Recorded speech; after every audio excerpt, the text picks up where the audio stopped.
बिस्मिल्लाहिर्रहमानिर्रहीम। अस्सलाम वालेकुम स्टूडेंट्स, मैं हूं हसान फरीद, आपका फिजिक्स टीचर। स्टूडेंट्स, आज हम चैप्टर नंबर 5 का फर्स्ट लेक्चर स्टार्ट करेंगे जिसका नाम है एंगुलर डिस्प्लेसमेंट। तो आइए स्टूडेंट्स जरा देखते हैं कि आज के लेक्चर में हमारे पास क्या कुछ सीखने को है। स्टूडेंट्स, जैसे कि आप लोग देख रहे हैं कि चैप्टर का नाम मैंने आप लोगों के सामने लिखा कि चैप्टर 5 है सर्कुलर मोशन के बारे में। सबसे पहले तो आप इस वर्ड को देखें, मोशन। क्या ये वर्ड फेमिलियर है? क्या पहले कोई ऐसा चैप्टर है जहां आपने मोशन को डिस्कस किया? तो बिल्कुल ऐसा है स्टूडेंट्स। चैप्टर नंबर 3 में हम लोगों ने मोशन को बहुत डिटेल में डिस्कस किया, लेकिन आपने नोट किया होगा जब वहां पर हम मोशन किसी भी बॉडी की डिस्कस कर रहे थे तो वो बॉडी स्ट्रेट लाइन में मूव कर रही थी। मिसाल के तौर पर जब हम एक गाड़ी की बात करते थे तो वो गाड़ी बिल्कुल स्ट्रेट पाथ में मूव करती थी। तो ये मोशन तो है इसके पास, लेकिन इस मोशन को हम लीनियर या रेक्टिलिनियर मोशन कहते हैं।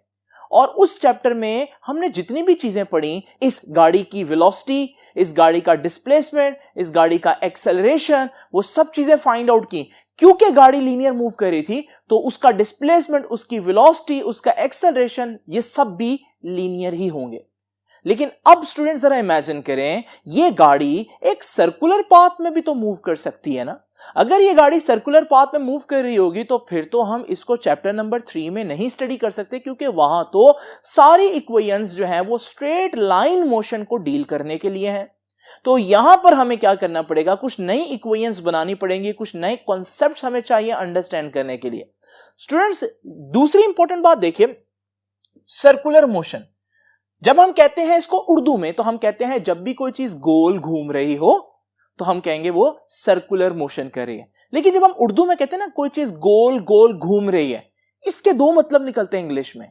एक तो यही जो मैंने आपको बताया और वो है सर्कुलर मोशन। सर्कुलर मोशन में क्या होता है कि बॉडी किसी पॉइंट या किसी एक्सिस के गिर्द गोल गोल घूमती है, लेकिन वो पॉइंट उस बॉडी से बाहर होता है। ये बड़ी इंपॉर्टेंट बात है। मिसाल के तौर पर अगर आप देखें, चांद जमीन के गिर्द रिवॉल्व कर रहा है, तो ये चांद गोल घूम रहा है, लेकिन इंग्लिश में मैं इसे कहूंगा कि चांद सर्कुलर मोशन कर रहा है, क्योंकि जिस पॉइंट के गिर्द वो घूम रहा है वो पॉइंट या वो एक्सिस जो है वो चांद पर मौजूद नहीं है, बल्कि चांद की बॉडी से बाहर है, यानी कि जमीन पर मौजूद है। तो चांद एक ऐसे पॉइंट के गिर्द रिवॉल्व कर रहा है जो पॉइंट उसकी बॉडी के अंदर नहीं है। इसे हम बोलते हैं कि ये सर्कुलर मोशन है। और जब मैं सर्कुलर मोशन की बात करता हूं तो सर्कुलर मोशन की एग्जांपल में मैं जैसे चांद की एग्जांपल दी, इसी तरह से सूरज के गिर्द जमीन का रिवॉल्व करना यह भी सर्कुलर मोशन है। इसी तरह से न्यूक्लियस के गिर्द इलेक्ट्रॉन का रिवॉल्व करना यह भी सर्कुलर मोशन है। So I can give you lot of examples of circular motion. Now students, ये देखिए हमारे पास सर्कुलर मोशन में आप लोगों ने देखा कि वो जो एक्सिस है जिसके गिर्द बॉडी घूम रही है, it lies outside the body. वो जो भी बॉडी घूम रही है, जिस पॉइंट के गिर्द घूमेगी, वो पॉइंट उस बॉडी के अंदर नहीं होगा, जैसे मैंने अभी आपको एक्सप्लेन किया। और अगर मैं इसकी कुछ एग्जांपल्स आप लोगों से डिस्कस करूं सर्कुलर मोशन की, तो सर्कुलर मोशन में हमारे पास revolution of earth around sun, सूरज के गिर्द जमीन का घूमना। और एग्जांपल हम क्या दे सकते हैं इसमें जी? रेवोल्यूशन ऑफ मून अराउंड अर्थ, जमीन के गिर्द चांद का घूमना सर्कुलर मोशन है। और इसमें हम revolution of electron around nucleus भी कह सकते हैं, न्यूक्लियस के गिर्द इलेक्ट्रॉन का घूमना। तो ये सारी हमारे पास सर्कुलर मोशन की एग्जांपल्स हो गई। स्टूडेंट्स, मैंने आपको बोला कि जब हम कहते हैं ना उर्दू में कोई चीज गोल घूम रही है, तो इसका एक और मतलब भी निकल सकता है। जस्ट इमेजिन करें कि मेरे पास ये जमीन है और आप देख रहे हैं ये जमीन अपने ही एक्सिस पर रोटेट कर रही है। उर्दू में कहूंगा कि गोल गोल घूम रही है, लेकिन जिस एक्सिस के गिर्द ये रोटेट कर रही है, रिवॉल्व कर रही है, वो एक्सिस जो है वो जमीन के अपने अंदर यानी कि बॉडी में से पास कर रहा है। इसे कहते हैं, ये सर्कुलर मोशन नहीं बल्कि रोटेशनल या रोटेटरी मोशन है। तो आपने देखा कि गोल घूमने में एक और मोशन भी आ सकती है, और वो मोशन है रोटेशनल मोशन। स्टूडेंट्स, इसको एक और नाम भी दे देते हैं, स्पिनिंग मोशन। और रोटेशनल मोशन में आप देख रहे हैं कि वो जो एक्सिस है जिसके गिर्द बॉडी ने रोटेट करना है, it lies inside the body, वो बॉडी के अंदर ही मौजूद होता है। और इसमें हमारे पास एग्जांपल्स क्या आ जाएंगी? Rotation of earth around its own axis. इसी तरह से स्टूडेंट्स, अगर मेरे पास ये एक पंखा है, तो ये पंखा आप देख रहे हैं जब ये मूव करेगा, इस तरह से गोल घूमेगा, तो जिस पॉइंट के गिर्द पूरे पंखे के सारे पार्टिकल्स रिवॉल्व कर रहे हैं, वो पॉइंट या वो एक्सिस जो है वो पंखे के अंदर ही मौजूद है। तो हम कहेंगे कि ये भी एक रोटेशनल मोशन है। इसी तरह से व्हील का घूमना, ये भी हमारे पास एक रोटेशनल मोशन है। तो ये सारे एग्जांपल जो है, तो रोटेशन ऑफ फैन और रोटेशन ऑफ व्हील। तो ये थी हमारे पास, मैंने आप लोगों को बताया कि जब हम बात करते हैं ना कि हमारे पास चीजें गोल घूम रही हैं, तो उसमें दो किस्म के मोशंस आ सकती हैं, सर्कुलर मोशंस भी आ सकती हैं और रोटेशनल मोशन भी आ सकती हैं। इस चैप्टर का नाम क्या है स्टूडेंट्स? Circular motion. लेकिन हम लोग इस चैप्टर के अंदर सर्कुलर मोशन के साथ साथ रोटेशनल मोशन को भी डिस्कस करेंगे। और यह बात आप लोगों को पेज नंबर 100 के ऊपर बड़े वाज़ेह तौर पर लिखी दिखाई देगी कि सर्कुलर मोशन और रोटेटरी मोशन दोनों को डिस्कस करना है। लेकिन बच्चे पूछेंगे कि सर अगर दोनों को डिस्कस करना है तो चैप्टर का नाम सर्कुलर मोशन क्यों है? क्योंकि स्टूडेंट्स, समटाइम्स सर्कुलर मोशन और रोटेटरी मोशन में फर्क करना बड़ा मुश्किल हो जाता है। मिसाल के तौर पर, ये मेरे पास एक सफेयर है, मैं आपसे पूछता हूं ये सफेयर क्या कर रहा है? आप फौरन कहेंगे भाई ये तो एक ऐसे एक्सिस के गिर्द रिवॉल्व कर रहा है जो उसी बॉडी के अंदर से गुजर रहा है। तो हम कहेंगे कि हमारे पास ये जो सफेयर है ये रोटेट कर रहा है। अब अगर मैं इस सफेयर का सिर्फ एक पार्टिकल आपके सामने इमेजिन करूं, तो आप देखेंगे ये पार्टिकल सर्कल में मूव करता हुआ दिखाई देगा। तो पूरा सफेयर रोटेट कर रहा है, लेकिन सफेयर का हर पार्टिकल क्या कर रहा है? Circular motion. यानी कि इस एग्जांपल के अंदर सर्कुलर मोशन भी आ जाती है और रोटेशनल मोशन भी आ जाती है। इस वजह से समटाइम्स सर्कुलर मोशन और रोटेशनल मोशन को जुदा करना मुमकिन नहीं होता। इन दोनों चीजों को फिर पढ़ना जरूरी है ताकि आप पूरा कॉन्सेप्ट ले सकें। तो याद रखिएगा, ये दोनों चीजें ही हम इस पूरे चैप्टर में डिस्कस करेंगे। नाउ स्टूडेंट्स, आज का लेक्चर स्टार्ट करते हैं। आज का लेक्चर क्या है? आज का लेक्चर है जी एंगुलर डिस्प्लेसमेंट। तवज्जो से ध्यान से बात सुननी है आपने। एंगुलर डिस्प्लेसमेंट को समझने से पहले आपको थोड़ा सा आइडिया, वो जो डिस्प्लेसमेंट हम लोगों ने चैप्टर नंबर 3 में पढ़ा था उसका होना चाहिए, और वो था लीनियर डिस्प्लेसमेंट। तो हालांकि ये आज का लेक्चर नहीं है स्टूडेंट्स, लेकिन अगर आप प्रॉपर अंडरस्टैंड करना चाहते हैं तो फिर इसका आइडिया आपको थोड़ा सा दे देता हूं मैं, ताकि किसी किस्म का इश्यू ना हो आप लोगों को। अब जरा देखिए, लीनियर डिस्प्लेसमेंट को पहले देखते हैं। देखिए, लीनियर को तो बाद में देखेंगे, पहले ये जो वर्ड है ना डिस्प्लेसमेंट, इसको देखते हैं। डिस्प्लेसमेंट क्या बताता है? डिस्प्लेसमेंट एक ऐसी क्वांटिटी है जो बताती है कि बॉडी ने कितना मूव किया, या बॉडी की मोशन का आइडिया लेना हो तो हम क्या करते हैं? बॉडी का डिस्प्लेसमेंट मेजर कर लेते हैं। और याद रखिएगा, डिस्प्लेसमेंट मेजर करते हैं मीटर्स में। तो जब भी आपने किसी बॉडी का मोशन का अंदाजा लगाना हो कि बॉडी कितना मूव कर रही है, तो आप एक फिजिकल क्वांटिटी यूज करते हैं जिसे हम बोलते हैं लीनियर डिस्प्लेसमेंट, या डिस्प्लेसमेंट कह देता हूं। फिलहाल लीनियर का मतलब भी समझाता हूं।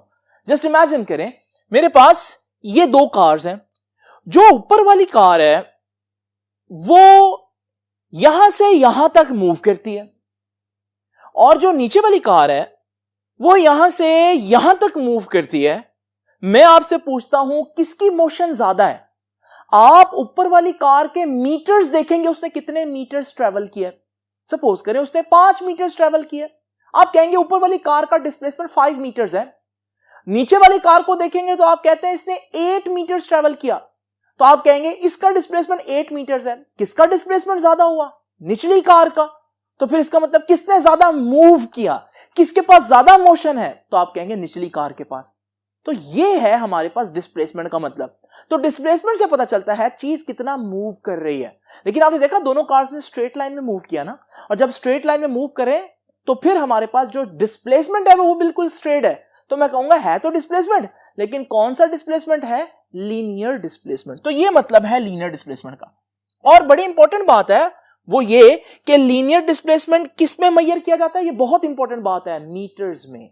जब भी आपने किसी चीज का लीनियर डिस्प्लेसमेंट बताना है तो आप क्या बताएंगे? आप ये बताएंगे उसने कितने मीटर्स मूव किया। क्लियर हो गया जी? अब जरा इमेजिन करें स्टूडेंट्स, बात करते हैं एंगुलर डिस्प्लेसमेंट की। जैसे कि मैंने आप बताया था कि यहां पर हम सर्कुलर मोशन की बात करेंगे। अब वही कार है हमारे पास, और वो कार जो है वो अब सर्कल में मूव कर रही है। अब जरा इमेजिन करें जब ये सर्कल में मूव करेगी, सपोज करें ये इस पॉइंट से इस पॉइंट तक गई। जब ये यहां से यहां तक गई, मेरे से कोई पूछना चाहता है इसने कितना मूव किया, इसके पास कितनी मोशन है, तो एक तो मेरे पास तरीका है कि मैं मीटर्स देख लूं। तो मैं देखूंगा स्टार्टिंग पॉइंट से एंड पॉइंट तक उसने कितने मीटर्स ट्रेवल किया। लेकिन जब मैं मीटर्स देखूंगा तो ये तो लीनियर ना हो गया, जबकि बॉडी यहां पर कैसी मोशन कर रही है? सर्कुलर मोशन कर रही है। इसलिए यहां पर बॉडी की मोशन को डिस्क्राइब करने के लिए मैं मीटर्स नहीं बल्कि कोई और यूनिट यूज करूंगा, क्योंकि मीटर्स जब रोटेट कर रही हो चीजें तो फिर मीटर्स इतना ज्यादा अच्छा मफहूम नहीं बताते। मिसाल के तौर पर एक पंखा जो है वो 3 मिनट तक चलता रहता है, तो मैं अगर कहूं कि भाई 3 मिनट में इस पंखे ने 3000 मीटर्स मूव किया, तो ये ज्यादा अच्छा आइडिया नहीं देगा इसकी रोटेशन के बारे में। इस वजह से जब चीजें रोटेट कर रही हो तो मीटर्स को हमें निकालना पड़ेगा। इसलिए हमारे पास एक नई क्वांटिटी आ रही है, और वो क्या है? वो एंगुलर डिस्प्लेसमेंट है। एंगुलर डिस्प्लेसमेंट क्या है? जैसे मैंने बताया डिस्प्लेसमेंट का क्या मतलब होता है? डिस्प्लेसमेंट बताता है मोशन। तो एंगुलर डिस्प्लेसमेंट भी बताएगा कि बॉडी ने कितना मूव किया, बॉडी के पास कितनी मोशन है। लेकिन याद है लीनियर डिस्प्लेसमेंट मीटर्स में बताता था, एंगुलर डिस्प्लेसमेंट मीटर्स में नहीं बल्कि एंगुलर डिस्प्लेसमेंट एंगल्स में बताएगा। आपकी मोशन को एक्सप्लेन करेगा, लेकिन किसकी टर्म में? एंगल्स की टर्म में। मिसाल के तौर पर जरा इमेजिन करें, ये मेरे पास एक गाड़ी जो है उसने इस पॉइंट से इस पॉइंट तक मूव किया, और हमारे पास एक और गाड़ी है और उस गाड़ी ने यहां से यहां तक मूव किया। अब मैं दोनों की मोशन को एक्सप्लेन करना चाहता हूं। मैं मीटर्स में नहीं करूंगा, बल्कि मैं कहूंगा ये जो गाड़ी है इसने मूव करते हुए सर्कल के सेंटर पर इतना एंगल बनाया, सपोज करें 60 डिग्री। जबकि जो दूसरी गाड़ी है उसने सर्कल में मूव करते हुए उसने सपोज करें 120 डिग्री रिवॉल्व किया। तो मैं कहूंगा ये जो दूसरी गाड़ी है, क्योंकि इसने ज्यादा एंगल्स बनाए हैं सर्कल पर, तो इसका डिस्प्लेसमेंट ज्यादा हुआ। लेकिन कौन सा डिस्प्लेसमेंट? Angular displacement. तो ये बड़ी इंपॉर्टेंट बात है स्टूडेंट्स कि एंगुलर डिस्प्लेसमेंट एंगल्स में मेजर किए जाते हैं। हम ये नहीं बताएंगे किसी चीज ने कितने मीटर्स ट्रेवल किए, बल्कि हम क्या बताएंगे? किसी चीज ने कितने एंगल्स बनाए सर्कल के सेंटर पर। ये हमारे पास एंगुलर डिस्प्लेसमेंट का थोड़ा सा आइडिया हो गया। अब मैं आपको थोड़ा सा बुक की एग्जांपल देता हूं। ये इमेजिन करें मेरे पास एक पॉइंट है सर्कल के सेंटर से कुछ दूर। ये सर्कल का जो सेंटर है इसे मैं O कह देता हूं, और इस पॉइंट को मैं P1 कह देता हूं। अब जरा इमेजिन करें ये जो पार्टिकल या पॉइंट है ये मूव करते हुए यहां से यहां आ गया। अब ये नया पॉइंट P2 पर आ गया। इस दौरान इसने सर्कल पर कुछ ना कुछ एंगल तो बनाया होगा। ये जो इसने सर्कल पर घूमते हुए एंगल बनाया है ना, डेल्टा थीटा, ये एंगल का सिंबल हो गया। तो ये जो हमारे पास डेल्टा थीटा है, ये इसका एंगुलर डिस्प्लेसमेंट है। अच्छा, यहां एक और बात बता दूं, बच्चे समझते हैं जब चीजें सर्कल में मूव करें तो उनका एंगुलर डिस्प्लेसमेंट ही होता है। नहीं भाई, उनका लीनियर डिस्प्लेसमेंट भी होता है। हम ये भी बता सकते हैं इस पॉइंट ने यहां से यहां तक इतने मीटर्स ट्रेवल किया, लेकिन मैं कह रहा हूं कि जब चीजें सर्कल में मूव कर रही हो तो फिर मीटर्स की बजाय एंगल्स में ज्यादा अच्छा मफहूम जो है वो पता चलता है। मिसाल के तौर पर अगर मैं कहता हूं कि एक बॉडी है और उसने सर्कल में यूं मूव कर रही है और वो बॉडी यहां से यहां तक आती है, इसने सपोज करें यहां से यहां तक सपोज करें 100 मीटर्स ट्रेवल किया। सर्कुलर मोशन के हिसाब से यह बात मेरे लिए इंपॉर्टेंट नहीं है, लेकिन अगर मैं एंगुलर डिस्प्लेसमेंट बताऊंगा, मैं कहूंगा यहां से यहां तक उसने 180 डिग्री ट्रेवल किया। जब मैं 180 डिग्री बोलूंगा तो बच्चों को फौरन एक बात समझ में आएगी, और वो ये कि सर ने 180 डिग्री बोला है और पूरे सर्कल में 360 डिग्री होते हैं। तो इसका मतलब अगर सर बोल रहे हैं बॉडी ने 180 डिग्री रिवॉल्व किया, तो इसका मतलब सर बताना चाह रहे हैं कि बॉडी ने आधा चक्कर कंप्लीट किया। अगर मैं 100 मीटर्स बोलूं तो आपको कभी भी नहीं पता चलेगा, लेकिन अगर मैं 180 डिग्री बोलूं आपको फौरन पता चल जाएगा कि एक बॉडी जो है वो उसने आधा चक्कर, हाफ रेवोल्यूशन कंप्लीट कर लिया। तो एंगुलर डिस्प्लेसमेंट का अपना एक फायदा है। इसका यह मतलब नहीं है कि जब बॉडी सर्कल में मूव करी हो तो उसका लीनियर डिस्टेंस होता ही नहीं है। लीनियर भी होता है, मेजर भी कर सकते हैं, लेकिन हमारा फोकस किस पर होगा? एंगुलर डिस्प्लेसमेंट पे। क्लियर हो गया स्टूडेंट? तो जरा देखते हैं व्हाट इज एंगुलर डिस्प्लेसमेंट। अब ये मैं डेफिनेशन करने लगा हूं एंगुलर डिस्प्लेसमेंट की। तो what is angular displacement? Angular displacement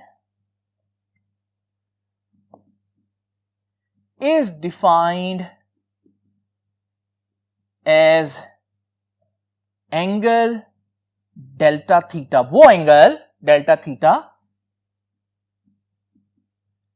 subtended जो बना है, सबटेंडेड जो बना है at the centre of the circle, जो कहां बना है? सर्कल के सेंटर पे बना बॉडी ने, ठीक है ना? Centre of the circle by a point, जो कोई भी पॉइंट जो सर्कमफेरेंस में मूव कर रहा है, सर्कमफेरेंस के ऊपर, वो सर्कल में मूव करते हुए जितना एंगल बनाएगा उसे हम बोलते हैं एंगुलर डिस्प्लेसमेंट, ठीक है? By a point moving in a circular path. तो ये है हमारे पास एंगुलर डिस्प्लेसमेंट। तो मैंने आपको बताया कि भाई डिस्प्लेसमेंट क्या होता है। जब भी आपने किसी चीज की मोशन को एक्सप्लेन करना हो तो आप डिस्प्लेसमेंट बताते हैं। अगर आप उसकी मोशन को मीटर्स में बताएं तो उसे लीनियर डिस्प्लेसमेंट कहेंगे। अगर आप उसकी मोशन को एंगल्स में बताएं तो आप उसको एंगुलर डिस्प्लेसमेंट कहेंगे। और जब चीजें सर्कल में मूव करती हैं, दोनों डिस्प्लेसमेंट होते हैं, लेकिन हमारा फोकस किस पर होगा? एंगुलर डिस्प्लेसमेंट डेल्टा थीटा पर। तो यह तो हो गया डेफिनेशन डेल्टा थीटा की। एक बात याद रखिएगा कि अगर हमारे पास बॉडी क्लॉकवाइज मूव करे, क्लॉकवाइज, तो याद रखिएगा एंगुलर डिस्प्लेसमेंट को नेगेटिव कंसीडर करते हैं। ये हमने एक रूल बनाया हुआ है। और अगर हमारे पास बॉडी एंटी क्लॉकवाइज मूव करे तो फिर हम कहेंगे कि उसका जो एंगुलर डिस्प्लेसमेंट है वो पॉजिटिव होगा। ठीक हो गया जी? तो ये तो हमारे पास कुछ कन्वेंशन है, इसको अच्छी तरह से देख लीजिएगा। अब हम जरा डेफिनेशन से मजीद आगे चलते हैं कि एंगुलर डिस्प्लेसमेंट में हमारे पास क्या कुछ मजीद है जानने को। नाउ स्टूडेंट्स, सबसे पहले तो हम ये देखेंगे कि क्वांटिटीज दो तरह की होती हैं, स्केलर्स और वेक्टर्स। ये जो एंगुलर डिस्प्लेसमेंट है ये कैसी क्वांटिटी है? तो अगर हम बात करें क्वांटिटी की तो याद रखिएगा स्टूडेंट्स, जिस तरह से लीनियर डिस्प्लेसमेंट एक वेक्टर क्वांटिटी थी, बिल्कुल उसी तरह से एंगुलर डिस्प्लेसमेंट भी एक वेक्टर क्वांटिटी होती है। लेकिन यहां एक और बात भी नोट करने वाली है, वो मैं बताता हूं। पहले आप ये लिख लीजिए कि angular displacement is a vector quantity, लेकिन आगे सुनिएगा, but for very small angles. ये बड़ी इंपॉर्टेंट बात है, इस पे मैं स्टार लगा देता हूं ताकि आपको पता चले कि ये बात बड़ी नोटिस करने वाली है कि एंगुलर डिस्प्लेसमेंट वेक्टर क्वांटिटी है, लेकिन हमेशा नहीं है। एक शर्त है, और वो शर्त ये है कि जब बॉडी रोटेट कर रही हो तो वो बहुत थोड़े एंगल पर रोटेट करे, तो फिर हम कहेंगे कि ये हमारे पास एक वेक्टर क्वांटिटी रहेगी। वेक्टर क्या होते हैं स्टूडेंट्स? आप लोगों ने 9th-10th में भी पढ़ा और चैप्टर 2 में भी पढ़ा कि जब मैं बोलता हूं ना वेक्टर्स के लिए क्या जरूरी है, तो आप 3-4 चीजों की लिस्ट मुझे देते हैं। उसमें पहली चीज है कि वेक्टर के लिए मैग्नीट्यूड होना चाहिए, नंबर 2 वेक्टर के लिए यूनिट होना चाहिए, नंबर 3 वेक्टर्स के लिए डायरेक्शन होनी चाहिए, और जो सबसे इंपॉर्टेंट चीज आप कहते हैं वो कौन सी है? वो डायरेक्शन है। अगर किसी चीज में मैग्नीट्यूड और यूनिट के साथ साथ डायरेक्शन आ जाए तो फिर हम उसे क्या बोल देते हैं? हम उसे वेक्टर कह देते हैं। लेकिन स्टूडेंट्स आज सीख लें ये बात कि ये 3 बातें वेक्टर के लिए काफी नहीं होती, बल्कि वेक्टर के लिए एक चौथी और बहुत इंपॉर्टेंट बात भी है, और वो ये है कि जो वेक्टर्स होती हैं क्वांटिटीज, दे ओबे वेक्टर लॉज ऑफ एडिशन। जब आप वेक्टर्स को ऐड करते हैं ना, तो वो वेक्टर के लॉज को ओबे जरूर करने चाहिए। मिसाल के तौर पर हमारे पास वेक्टर का एक लॉ था, कॉम्यूटेटिव लॉ। भाई कॉम्यूटेटिव लॉ क्या कहता था? कॉम्यूटेटिव लॉ कहता था अगर आपके पास 2 वेक्टर्स हैं ए और बी, आप उनको ऐड करो। आपने ए और बी ऐड कर दिया, अगर आप बी पहले लो और उसमें ए ऐड करो तो आंसर में कोई फर्क नहीं आना चाहिए, यानी ए प्लस बी और बी प्लस ए एक ही चीज होती है। तो यह भी बहुत इंपॉर्टेंट बात है। तो ये मैग्नीट्यूड, यूनिट और डायरेक्शन के साथ साथ वेक्टर के लॉज जैसे कॉम्यूटेटिव लॉ और भी बहुत से लॉज हैं, उनको फॉलो करना भी जरूरी है। अगर ये चौथी बात पूरी नहीं होती, ऊपर वाली तीनों बातें चलेंगी, फिर भी हमारे पास वेक्टर नहीं बोलेंगे हम उसे। जरा इमेजिन करें स्टूडेंट्स, आपकी बुक जो है ना, ये बात कहेगी कि फॉर वेरी स्मॉल एंगल्स, ठीक है, पेज नंबर 100 पर जब आप देखेंगे तो आपकी बुक भी कहेगी कि it is a vector quantity but for very small angles. अब मैं इसको एग्जांपल से समझाता हूं, क्योंकि ये वो 2-3 बातें हैं जो बच्चों को बहुत ज्यादा इश्यू करती हैं कि ऐसा क्यों है। ये देखिए स्टूडेंट्स, मैं एक आसान एग्जांपल लेता हूं आपको समझाने के लिए। जस्ट इमेजिन करें कि मेरे पास ये आपकी फिजिक्स की बुक है और मैं इस फिजिक्स की बुक को डिफरेंट एक्सिस में रोटेट करूंगा, मतलब एंगुलर डिस्प्लेसमेंट करूंगा। जरा इमेजिन करें एक्स एक्सिस को, अगर मैं फिजिक्स की इस बुक को एक्स एक्सिस में 90 डिग्री रोटेट करूं, एक्स एक्सिस में 90 डिग्री रोटेट करूं, ये देखिए जी, मैंने एक्स एक्सिस में इसको 90 डिग्री रोटेट कर दिया।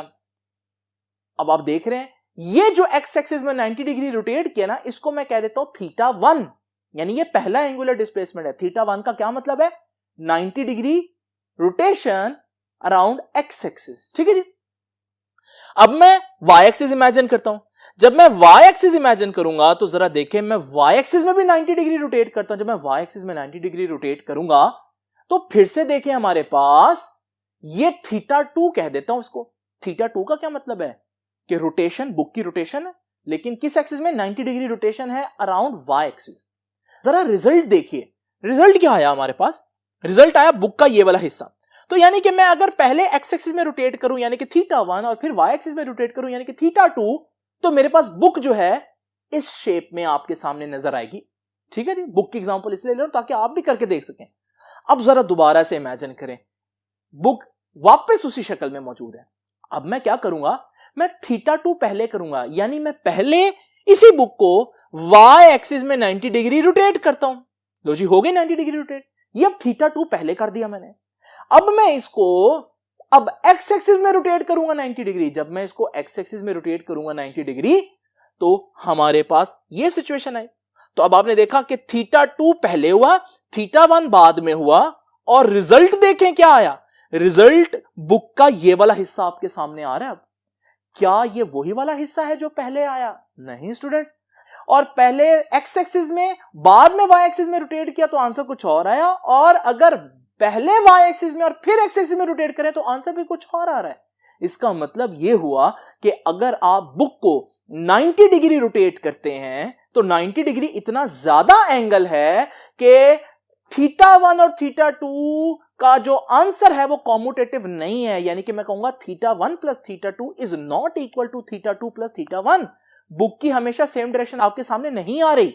तो यहां से हमने देखा कि कॉम्यूटेटिव लॉ होल्ड नहीं हो रहा 90 डिग्री पर। तो मैं क्या कहूंगा? मैं कहूंगा कि ये चौथी कमी पूरी नहीं हो रही, तो वेक्टर नहीं है।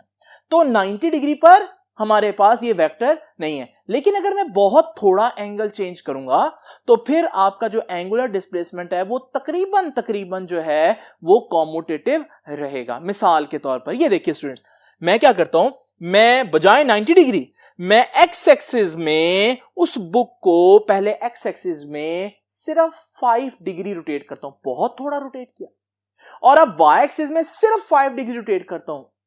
तो आपने देखा मैंने सिर्फ 5 डिग्री रोटेट किया। ये जो आपके सामने पिक्चर आई है इसको जरा ध्यान से देख लीजिए। अब जरा इमेजिन करें मैं दोबारा से बुक उसी स्टेट में रख देता हूं। अब पहले वाई एक्सिस में 5 डिग्री मूव करता हूं, रोटेट करता हूं, फिर एक्स एक्सिस में रोटेट करता हूं। अब अगर आप देखें फर्क तो है रिजल्ट में, लेकिन क्या उतना फर्क है जितना 90 डिग्री पर था? नहीं, फर्क बहुत कम हो गया। तो यहां से क्या सीखा? जितना एंगल कम होगा उतना आपका कॉम्यूटेटिव लॉ होल्ड होना शुरू हो जाएगा। तो फिर यहां से हमने क्या सीखा कि वेक्टर एंगुलर डिस्प्लेसमेंट को वेक्टर क्वांटिटी कंसीडर कर सकते हैं, लेकिन कब? जब हमारे पास एंगल बहुत कम हो। अब याद रखिएगा, बहुत सी बुक्स जो हैं इंटरनेशनल बुक्स वो कहती हैं कि अगर एंगल 10 डिग्री से कम हो तो आप उसको वेक्टर कंसीडर कर सकते हैं। ठीक है जी। बहरहाल ये बात आपकी बुक ने डिस्कस नहीं की। नाउ स्टूडेंट्स, अब हमने ये तो देख लिया कि एंगुलर डिस्प्लेसमेंट भले कुछ कंडीशंस लगाकर वेक्टर क्वांटिटी तो है, और अगर वेक्टर क्वांटिटी होती है कोई चीज तो फिर सबसे बड़ा सवाल उठता है उसकी डायरेक्शन का। तो एंगुलर डिस्प्लेसमेंट की डायरेक्शन कहां को होगी? स्टूडेंट्स याद रखिएगा, एंगुलर डिस्प्लेसमेंट की जो डायरेक्शन होती है वो है along right hand rule. Angular displacement is along right hand rule या right hand grip rule। ये देखें, right hand grip rule कहते हैं हम इसको। और right hand grip rule आपकी बुक के पेज नंबर 100 के ऊपर या ग्रीन वर्ड्स में लिखा हुआ है बड़ा डिटेल में, लेकिन मैं आपको बताता हूं कि राइट हैंड रूल एक्चुअली में अप्लाई कैसे करना है। जस्ट इमेजिन करें मेरे पास एक रोटेटिंग व्हील है। अब मुझे पता है ये पहिया जो है ये रोटेट कर रहा है, मैं देखना चाहता हूं इसका एंगुलर डिस्प्लेसमेंट कहां है। याद रखिएगा मैं सबसे पहले तो राइट हैंड लूंगा क्योंकि राइट हैंड रूल है, और राइट हैंड रूल में राइट हैंड लेकर जो राइट हैंड की फिंगर्स हैं, उंगलियां हैं, उनको रोटेशन की डायरेक्शन में घुमाऊंगा। अब रोटेशन की डायरेक्शन ये बन रही है तो फिंगर्स को भी ऐसे घुमाऊंगा और इस एक्सिस को पकड़ लूंगा, लेकिन अंगूठा जो है ना उसको सीधा रखूंगा। ये जो अंगूठे की डायरेक्शन होगी ये एंगुलर डिस्प्लेसमेंट ही बताएगा। तो स्टूडेंट्स इसी तरह से एक और दफा देख लेते हैं। अगर मेरे पास ये एक फैन है तो मैं फैन के केस में क्या कहूंगा कि फैन में भी मैं रोटेशन की डायरेक्शन में ग्रिप करूंगा, फिंगर्स को रोटेशन की डायरेक्शन में रखूंगा, थंब बिल्कुल सीधा रखूंगा। थंब क्या बताएगा? इस रोटेट करते हुए फैन का एंगुलर डिस्प्लेसमेंट बताएगा। तो ये देख लें आप कि व्हील का एंगुलर डिस्प्लेसमेंट और फैन का, और इसी तरह से आपका अर्थ भी हो सकती है। अर्थ का किसी भी रोटेटिंग बॉडी का जो एंगुलर डिस्प्लेसमेंट है वो एक्सिस ऑफ रोटेशन में होता है और थंब की डायरेक्शन में होता है। तो मैं अब एंगुलर डिस्प्लेसमेंट की डायरेक्शन बता रहा हूं राइट हैंड ग्रिप रूल, और यहां राइट हैंड ग्रिप रूल को मुझे बताना भी होगा। तो मैं यहां पर अब टाइम बचाता हूं। जैसे कि मैंने आपको बताया कि पेज नंबर 100 के ऊपर ये green words as it is आप लोगों ने इस हेडिंग में लिखने हैं। मैं छोड़ रहा हूं लेकिन आप लोगों ने जरूर लिखने हैं। और ये आप देख सकते हैं कि grasp the axis of rotation in your right hand, ठीक है, curling the fingers in the direction of rotation, thumb will be in the direction of angular displacement, और thumb को सीधा रखना है, erect thumb उन्होंने बोला। तो ये देख लीजिए स्टूडेंट्स, ये तो हो गया हमारे पास राइट हैंड ग्रिप रूल। अब जरा एक और इंपॉर्टेंट बात जो बच्चों को बहुत ज्यादा प्रॉब्लम करती है वो ये है कि जब हमने लीनियर डिस्प्लेसमेंट पढ़ा था, एक बॉडी स्ट्रेट लाइन में मूव कर रही है, इसका लीनियर डिस्प्लेसमेंट कहां होगा? जिस डायरेक्शन में वो जा रही है। और ये सेंस भी बनाता है। अगर मैं कहूंगा कि भाई इस बॉडी का लीनियर डिस्प्लेसमेंट इधर को है, इसका मतलब वो इधर को जा रही है। अगर मैं कहूंगा ये बॉडी का लीनियर डिस्प्लेसमेंट ऊपर को है, इसका मतलब वो ऊपर को जा रही है। ये बॉडी का लीनियर डिस्प्लेसमेंट नीचे को है, इसका मतलब नीचे को जा रही है। तो लीनियर डिस्प्लेसमेंट उधर को होता है जहां को बॉडी जा रही होती है, जो मोशन की डायरेक्शन वही लीनियर डिस्प्लेसमेंट। लेकिन अब आप देखें, एक पंखा जो है वो रोटेट कर रहा है, उसका एंगुलर डिस्प्लेसमेंट बता रहा है कि इसका एंगुलर डिस्प्लेसमेंट ऊपर को है, लेकिन पंखा ऊपर को थोड़ी ना जा रहा है। तो यहां आकर बच्चे जरा कंफ्यूज हो जाते हैं कि यहां एंगुलर डिस्प्लेसमेंट जो है वो लीनियर डिस्प्लेसमेंट की तरह मोशन की डायरेक्शन नहीं बता रहा। और याद रखिएगा, आपने इसमें परेशान नहीं होना। कुछ जगहों पर ऐसा नहीं लगता कि बॉडी जा रही है, लेकिन कुछ जगहों पर आपको लगेगा भी। मिसाल के तौर पर, अगर ये आपके पास एक कोक की बोतल है और आप इस कोक की बोतल को, इसका जो कैप है उसको राइट हैंड से घुमाएं, तो आपका कैप जो है वो आहिस्ता आहिस्ता थंब की डायरेक्शन में ऊपर आना शुरू हो जाएगा। तो यहां से हमने क्या सीखा कि एंगुलर डिस्प्लेसमेंट ऊपर को है तो कोक का ढक्कन भी ऊपर को ही आ रहा है। इसी तरह से अगर आपने इसी को बंद करना हो, यानी कि नीचे भेजना हो, तो आप क्या करेंगे? इसको ऑपोजिट डायरेक्शन में रोटेट करेंगे, तो थंब नीचे तो एंगुलर डिस्प्लेसमेंट भी नीचे, और एंगुलर डिस्प्लेसमेंट नीचे तो ये कैप आहिस्ता आहिस्ता नीचे जाना शुरू हो जाएगा। तो आज स्टूडेंट्स आप लोग देख रहे हैं कि समटाइम्स स्क्रू वगैरह खोलने के लिए हमारे पास राइट हैंड रूल बड़ा कारआमद है। आपको पहले ही पता चल जाएगा किसी कैप को खोलना है तो उसको क्लॉकवाइज रोटेट करना है या एंटी क्लॉकवाइज रोटेट करना है। इस वजह से राइट हैंड ग्रिप रूल को एक और नाम भी दिया जाता है, और वो है स्क्रू रूल, क्योंकि स्क्रू भी इसकी मदद से खोले जा सकते हैं। अब घर जाकर आप लोग जब भी किसी चीज का स्क्रू खोलें तो आप लोगों ने देखना है कि अगर आपने उसको खोलना है, बाहर को लाना है, तो आप उसको ऐसे रोटेट करेंगे, और अगर आपने उसको बंद करना है तो आप उसको ऐसे रोटेट करेंगे। ठीक है स्टूडेंट्स, अब जरा डिस्कस करते हैं एंगुलर डिस्प्लेसमेंट के यूनिट्स को, क्योंकि हमारे पास एंगुलर डिस्प्लेसमेंट एक क्वांटिटी है और हर क्वांटिटी का कोई ना कोई यूनिट तो होता है, तो एंगुलर डिस्प्लेसमेंट का भी यूनिट होगा। अगर तो ये लीनियर डिस्प्लेसमेंट होता तो याद है आपको, लीनियर डिस्प्लेसमेंट हम मीटर्स में मेजर करते थे, लेकिन ये एंगुलर डिस्प्लेसमेंट है। नाम बता रहा है कि ये वो डिस्प्लेसमेंट है जो एंगुलर है, मतलब एंगल्स में मेजर किया जाता है। तो जब हम देखते हैं एंगल्स, हम 3 यूनिट्स में मेजर करते हैं। तो डिस्कस करते हैं जी, यूनिट्स ऑफ एंगुलर डिस्प्लेसमेंट। पहली बात, कितने यूनिट्स होते हैं? 3 यूनिट्स। और वो 3 यूनिट्स कौन कौन से हैं? याद रखिएगा, पहला तो बड़ा ही मशहूर डिग्री, ठीक है, 90 degree, 60 degree, 30 degree, 9th 10th में, फर्स्ट ईयर में, 8th क्लास से, 7th से आप लोग ये पढ़ते आ रहे हैं। ठीक है, दूसरा यूनिट है रेवोल्यूशन। रेवोल्यूशन है मतलब चक्कर। जैसे जब कोई चीज घूम रही हो तो आप बजाय डिग्रीज में आप ये भी बता सकते हैं उसने घूमते हुए कितने चक्कर कंप्लीट किए, कितनी रेवोल्यूशंस कंप्लीट की, तो ये रेवोल्यूशन है। तीसरा यूनिट जो है हमारे पास वो है रेडियन। इसको आप पहले शायद नहीं जानते थे, लेकिन फर्स्ट चैप्टर में हम लोगों ने डिस्कस किया कि फर्स्ट चैप्टर में रेडियन भी एक एंगल मेजर करने का यूनिट है। और याद रखिएगा, जब मैं बात करता हूं यूनिट कितने हैं, तो यूनिट 3 है, लेकिन जब मैं बात करता हूं ना एसआई यूनिट, तो याद रखिएगा एसआई यूनिट एक है। कौन सा? रेडियन। और न्यूमेरिकल्स में कहीं डिग्री नहीं पुट करना, कहीं रेवोल्यूशन नहीं पुट करना, बल्कि आप लोगों ने हमेशा रेडियंस ही पुट करना। अब जरा स्टूडेंट्स, आप लोगों ने 10th में कुछ चीजें पढ़ी, मैं आपको रिवाइज करवाता हूं। मिसाल के तौर पर आप लोगों ने देखा कि ये हमारे पास एक चीज है जो सर्कल में मूव कर रही है, इसने पूरा सर्कल में जहां से स्टार्ट किया वहां पर वापस आ गया। अगर मैं रेवोल्यूशन की बात करूं तो मैं कहूंगा इसने कितनी रेवोल्यूशन की है? एक चक्कर कंप्लीट किया, तो मैं कहूंगा इट इज 1 रेवोल्यूशन। लेकिन अगर मैं डिग्रीज की बात करूं तो आपको मालूम है ना, जब कोई चीज सर्कल में पूरा मूव करती है तो वो कितने डिग्रीज बनाती है? 360 डिग्रीज। तो मैं कहूंगा कि डिग्री में ये कितना बन रहा है? 360 डिग्री।